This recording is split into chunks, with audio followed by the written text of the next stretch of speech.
बिस्मिल्लाहिर्रहमानिर्रहीम। अस्सलाम वालेकुम स्टूडेंट्स। आज का हमारा टॉपिक है सीक्यू गेज। मेजरिंग इंस्ट्रूमेंट का हमारे पास ये टॉपिक है।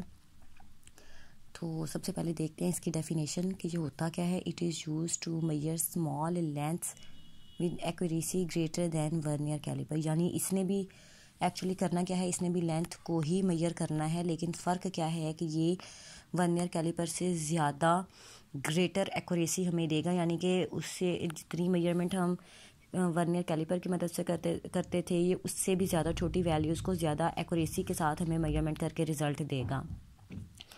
इसका एक अदर नेम भी होता है, इसे जो है वो माइक्रोमीटर सीक्यू गेज के नाम से भी जाना जाता है।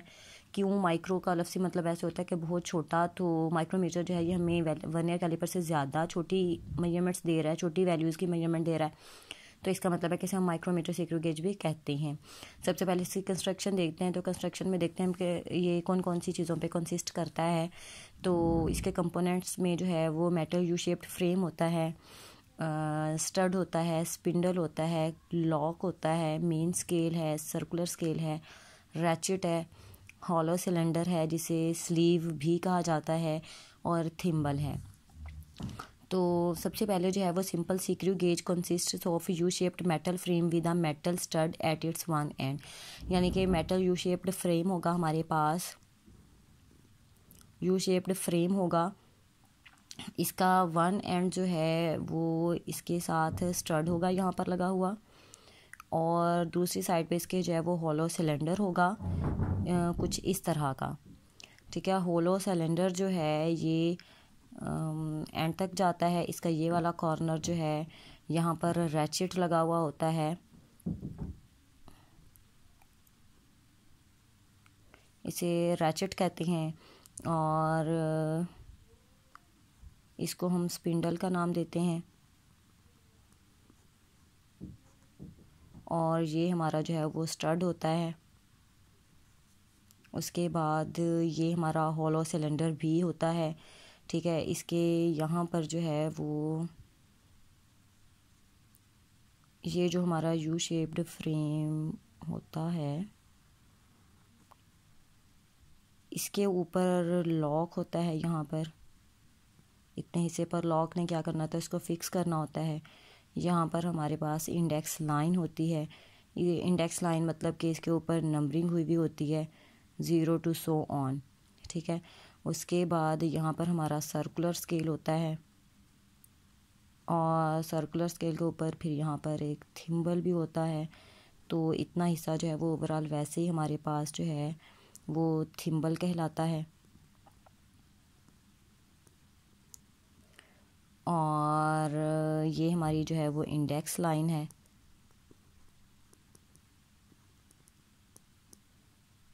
और ये यहाँ पे हमारा जो सर्कुलर स्केल है इसके ऊपर हमारी स्केलिंग हुई भी होती है 0 to so on मिलीमीटर्स में। ये हमारा सर्कुलर स्केल है, और ये हमारा जो है इसे मेन स्केल का नाम भी देते हैं। जी, तो उसके बाद हम देखते हैं इसकी मुख्तलिफ कंपोनेंट्स की डेफिनेशंस। तो सबसे पहले हमारे पास नट है। The hollow cylinder act as a nut. जो होलो सिलेंडर अभी हमने फिग में देखा वो जो है वो एक नट की तरह एक्ट करता है। तो होलो सिलेंडर क्या होता है जी, जिसका अदर नेम हमने स्लीव भी बोला था, हैज़ अ मिलीमीटर स्केलिंग। इसके ऊपर हमारी जो मार्किंग होगी या फिर जो स्केलिंग होगी वो मिलीमीटर्स में होगी। ठीक है, उसके बाद वो स्केलिंग किसके अलोंग होती है, लाइन के अलोंग होती है, पैरेलल लाइन। जो क्योंकि हमने देखा था इंडेक्स लाइन इस डायरेक्शन में होती है, तो ये जो है ये होलो सिलेंडर इस तरह से है, तो ये दोनों आपस में एक दूसरे के जो है वो पैरेलल डायरेक्शन में है। उसके बाद नट जो क्या है, nut is fixed at the end of a U shaped metal frame opposite to the stud की अपोजिट साइड पर हमारे पास जो नट होता है वो फिक्स्ड होता है। ठीक है, नट ने क्या करना होता है कि देखें नट इज़ फिक्स्ड, नट को फिक्स किया जाता है eight the end of you shaped metal frame. हमारे पास जो मेटल फ्रेम था यू शेप्ड फ्रेम, उसके जिस साइड पे स्टड लगा था उसके अपोजिट साइड पे जो है वो क्या होगा, नट होगा। तो थिम्बल देखें, thimble has a threaded spindle around it. इसके गिर्द क्या होती है, ये एक थ्रेडेड स्पिंडल होती है। तो thimble is circular scale of gauge, screw gauge. हमारे पास जो थिम्बल है वो एक्चुअल क्या है, सर्कुलर स्केल ही है जिसके ऊपर स्केलिंग हुई भी होगी। Thimble has 100 divisions around it. Thimble के ऊपर हमारी डिवीजन जो है वो 100 की होती हैं, यानी थिम्बल के अराउंड जो है हमारी स्केलिंग जो है वो 100 तक होगी। तो distance between conjunctive threads on spindle, spindle के ऊपर ये जो डिफरेंस होगा डिफरेंट रीडिंग्स में वो मिनिमम जो है वो 1 मिलीमीटर होगा। उसके बाद देखें कि पिच है, पिच हमारे पास क्या होती है, एज थिम्बल कंप्लीट्स 1 रोटेशन, जैसे ही थिम्बल जो है वो अपनी 1 रोटेशन यानी कि एक अपना पूरा चक्कर अगर वो यहाँ से शुरू करती है अपना पूरा चक्कर ऐसे कंप्लीट करती है, तो वो पूरा चक्कर कंप्लीट करने में स्पिंडल जो है वो क्या करती है 1 millimetre along index line, index line का 1 मिलीमीटर का डिस्टेंस जो है वो कवर होगा। इस डिस्टेंस को नाम दिया जाता है पिच का। तो अब हम रोटेशन ऑफ थिम्बल देखते हैं क्या होती है, कि हमने अभी देखा कि 100 डिवीजन्स होती हैं जो कि इंडेक्स लाइंस को पास करती हैं, ठीक है, और थिम्बल जो है वो उसके अगेंस्ट ओनली 1 मिलीमीटर जो है वो मूव करता है अलोंग द इंडेक्स लाइन। तो इसका मतलब क्या हुआ, it means each division of circular scale crossing the index line moves the thimble through 1/100 millimeter और 0.01 millimeter on मेन स्केल। तो इसका क्या मतलब हुआ, जो भी हमने पीछे पढ़ा उसका मतलब है कि हर डिवीजन जो सर्कुलर स्केल की होगी जब वो इंडेक्स लाइन को क्रॉस करेगी तो थिम्बल जो है वो राउंड अबाउट 1/100 डिवीजन्स को या फिर 0.01 मिलीमीटर को मेन स्केल के ऊपर क्रॉस करेगा। इसका लीस्ट काउंट देखें, लीस्ट काउंट का फार्मूला हमारे पास होता है pitch over number of divisions और सर्कुलर स्केल, यानी इस फार्मूला को हम यूज़ करते हुए सीक्रू गेज का लीस्ट काउंट जो है वो कैलकुलेट कर सकते हैं। तो अभी हमने देखा पिच जो है वो हमारे पास राउंड अबाउट 0.01 मिलीमीटर या फिर 1 मिलीमीटर जो है वो आ रही है, ठीक है। तो नंबर ऑफ़ डिवीजन्स जो है वो सर्कुलर स्केल के ऊपर हमारी कितनी है, 100। तो जब हम पिच को और नंबर ऑफ़ डिवीजन्स को डिवाइड करेंगे तो हमारे पास लीस्ट काउंट ऑफ सीक्रू गेज आएगा जो कि बनता है 0.01 मिलीमीटर। इसको अगर हम सेंटीमीटर में कन्वर्ट करना चाहें तो 0.01/10 करेंगे तो ये हमारे पास जो है वो ये 0.001 सेंटीमीटर दे देगा। उसके बाद इसकी वर्किंग देखते हैं तो सेम एज़ वर्नियर कैलिपर ये भी जो है वो 3 स्टेप्स पे कंसिस्ट करेगा। सबसे पहले है कि हम उसका ज़ीरो एरर कैलकुलेट करें, देखें कि उसमें ज़ीरो एरर है कि नहीं, अगर है तो उसकी करेक्शन करें, ज़ीरो करेक्शन बनाएं और लास्ट पे इसकी रीडिंग्स कैलकुलेट करें। तो सबसे पहले देखते हैं कि ज़ीरो एरर किस तरह से कैलकुलेट करते हैं। तो पिछले टॉपिक में हमने पढ़ा था कि हमारे पास जो 2 स्केल्स होते हैं उन दोनों की ज़ीरोज़ को कोइंसाइड करना चाहिए, एक दूसरे के साथ मैच होना चाहिए। तो यहाँ पर भी हमारे पास 2 स्केल्स हैं, एक हमारे पास मेन स्केल था और दूसरा जो है वो इंडेक्स लाइन की स्केलिंग थी। उन दोनों स्केल्स को हमने देखना है कि क्या वो कोइंसाइड होते हैं कि नहीं। To find zero error close the gap between spindle and stud. आप स्पिंडल और स्टड को आपस में इस तरह से हमने यू शेप देखा था, तो आप इनको आपस में, यहाँ पर हमारे पास स्टड था और इस तरफ हमारे पास स्पिंडल का सर्कुलर सिलेंडर था। आपने इन दोनों को क्लोज करना है। जब क्लोज करना है तो इंडेक्स लाइन की ज़ीरो और मेन स्केल की ज़ीरो जो आपस में एक साथ टच करनी चाहिए, कोइंसाइड करनी चाहिए। अगर वो कर जाती हैं तो इसका मतलब है कि वहाँ पर ज़ीरो एरर मौजूद नहीं है। If the zero of circular scale and index line exactly matches, जिस तरह से ये है कि इंडेक्स लाइन की ज़ीरो और सर्कुलर स्केल की ज़ीरो जो है आपस में एक दूसरे के साथ मैच कर जाएँ तो इट मीन्स कि there is no zero error, ठीक है। कि या फिर आप कह सकते हो कि ज़ीरो एरर इज़ ज़ीरो।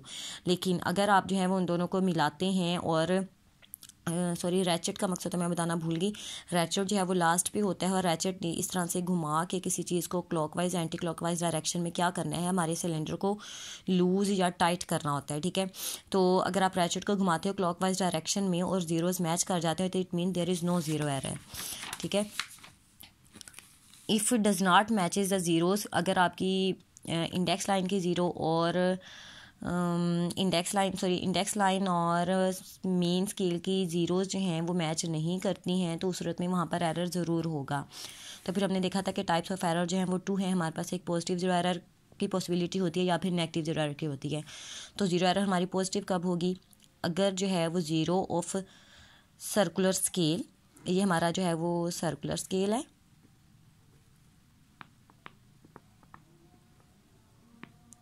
अगर सर्कुलर स्केल की ज़ीरो हमारी इंडेक्स लाइन की ज़ीरो से बिफोर रह जाती है, पीछे रह जाती है, तो उसका मतलब है कि वहाँ पर जो है वो इस वक्त जो है वो पॉजिटिव ज़ीरो एरर है। जैसे यहाँ पे मैंने एग्जांपल बनाई है कि 0, 5, 10 है, आपका 10 जो है वो यहाँ कर मैच कर रहा है, पीछे 9 डिवीजन्स हमारी जो है वो रह रही हैं। तो इसका मतलब है कि इस वक्त हमारे 9 डिवीजन्स जो है वो बिफोर रह गए, पीछे रह गए इंडेक्स लाइन से। तो उस सूरत में हमारी जो एरर की पॉसिबिलिटी है वो 0.09 मिलीमीटर है, ठीक है। अगर हम नेगेटिव जीरो एरर देखें तो ये इसके अपोजिट होगा कि अगर जीरो ऑफ सर्कुलर स्केल जो है वो क्रॉस कर जाए हमारी इंडेक्स लाइन के ज़ीरो को, तो वो वहाँ पर हमारी जो पॉसिबिलिटी होगी वो होगी नेगेटिव जीरो एरर की। जैसे अब यहाँ पे आप देखें ज़ीरो जो है वो इंडेक्स लाइन से 1 पॉइंट क्रॉस कर गया, तो इसका मतलब है यहाँ पर हमारी जो एरर की पॉसिबिलिटी है वो 0.01 है, लेकिन चूंकि नेगेटिव है तो इसलिए हम यहाँ पर नेगेटिव का साइन साथ लगा देते हैं। फिर हमारा सेकंड स्टेप था करेक्शन का, कि हमने करेक्शन करनी है, ज़ीरो करेक्शन करनी है। तो ज़ीरो करेक्शन के लिए जितनी हमारी नंबर ऑफ़ डिवीजन्स बिफोर रह गई हैं, पीछे रह गई हैं, पास नहीं कर सकी, उन नंबर ऑफ़ डिवीजन्स को मल्टीप्लाई कर देते हैं लीस्ट काउंट ऑफ सीक्रू गेज के साथ। लीस्ट काउंट ऑफ सीक्रू गेज हमारा जो है वो 0.01 था, तो इसको हम मल्टीप्लाई कर देंगे नंबर ऑफ़ डिवीजन्स के साथ, जो इस वक्त हमारी 0.09 है। तो यहाँ पर हमारी जो नेगेटिव जीरो एरर है उसमें हम क्या करेंगे कि सेम एज़ मल्टीप्लाई करेंगे नंबर ऑफ़ डिवीजन्स को जिन्होंने पास नहीं किया, सॉरी जो पास करके क्रॉस करके आगे चले गए हैं। जैसे यहाँ पर हमारी 0.01 थी, उसको लीस्ट काउंट ऑफ सीक्रू गेज के साथ मल्टीप्लाई कर देंगे, तो हमारे पास जो है वो ज़ीरो करेक्शन का रिजल्ट आ जाएगा। लास्ट पे रीडिंग लेनी होती है, तो रीडिंग के लिए सबसे पहले हम गैप को क्लोज़ करते हैं स्पिंडल और स्टड के दरमियान में। जैसे यू शेप फ्रेम में आपने यूँ बनाया, तो यहाँ पे जो इन दोनों के दरमियान में गैप है, जैसे आपको कंपास की एग्जांपल मैंने दी थी, तो उसमें हम क्या करते थे कि हम कंपास को टोटली अच्छे से टाइट करके देखते होते थे कि क्या एग्जैक्टली ये बंद होता है या लूज़ रहता है इसका नट। सेम एज स्पिंडल और स्टड को बंद करके रैचेट के साथ घुमा के देखेंगे कि क्या हमारा इंस्ट्रूमेंट जो है वो एग्जैक्टली फिट बंद करता है कि नहीं करता अपने आप को। फिर उसके बाद हमने रीडिंग देखनी है मेन स्केल के और सर्कुलर स्केल की कि क्या ये ज़ीरोज़ एग्जैक्टली इंडेक्स लाइन के साथ मैच कर रहे हैं कि नहीं। अगर तो कर गए तो इसका मतलब है वहाँ पे ज़ीरो एरर नहीं है। अगर है तो आप उसकी पॉजिटिव और नेगेटिव ज़ीरो एरर जो भी बन रही है उसको फाइंड आउट करें। उसके बाद जो है आपने उस रैचेट के ज़रिए से एंटी क्लॉकवाइज डायरेक्शन में इसको घुमाना है। एंटी क्लॉकवाइज का मतलब है कि आपने उसको ओपन करना है, ठीक है। जब आप ओपन करेंगे तो ऑब्जेक्ट को इस के दरमियान में जिस भी चीज़ का आपने डायमीटर या लेंथ कैलकुलेट करनी है इस जगह पे इन दोनों के दरमियान में रखेंगे और कंपास की तरह से ही रैचेट की मदद से इसको घुमाकर बिल्कुल क्लोज़ कर देंगे। क्लोज़ करेंगे तो ये इतना पोर्शन है स्टड और इसका आपस में सर्कुलर स्केल का वो मैच कर जाएगा इसके साथ, और ये तार या जो भी चीज़ है वो बिल्कुल दरमियान में फिक्स हो जाएगी, एक जगह पर टिक जाएगी। तो उसके बाद आपने अगेन जो है वो रीडिंग्स नोट करनी है दोनों स्केल्स की, मेन स्केल की भी और सर्कुलर स्केल की भी, और लास्ट पे जो है वो ज़ीरो करेक्शन अप्लाई कर देनी है। तो आपके पास जो है वो फाइनल लेंथ या फिर डायमीटर जो है वो आ जाएगा, ठीक है। That's all, thank you. अगर आपको समझ आया है तो इसको लाइक और सब्सक्राइब कीजिएगा। Thank you.